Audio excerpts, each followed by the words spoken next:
In this tutorial, I go over how to make an Impressionist style painting with thick brushstrokes and vibrant colors. You'll need a reference photo along with canvas, acrylic paint, and a brush. As I work, I try not to blend the colors too much on the canvas, letting them sit next to each other. I start with an underpainting, which is the first layer of paint applied to a canvas. It functions as a base for the subsequent layers of paint, and it allows you to work without having white outlines on the edges of your sections.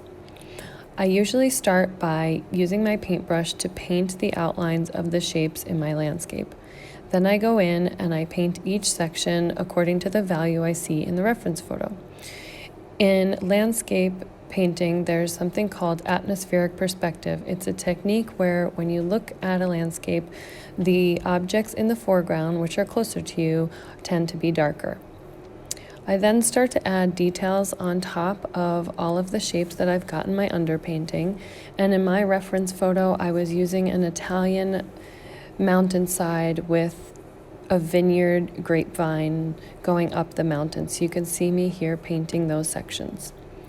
Once you've got your details outlined, it's time to start adding texture, or impasto painting, which is just a form of painting thickly without blending.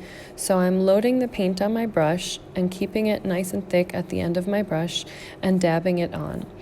For my vineyard landscape here, I'm dabbing the yellow spots from the bushes onto each section of the mountain, and it does get smaller according to atmospheric perspective the farther away it is from the foreground. So in the front of my mountain, you'll see more detail. At the end of my painting, I did add a bluer mountain and light purples and pink tones for the background mountains, because as you can see in this area, it's farther away, and with atmospheric perspective, the brighter objects are in front of you and it dissipates in color and detail as it goes back.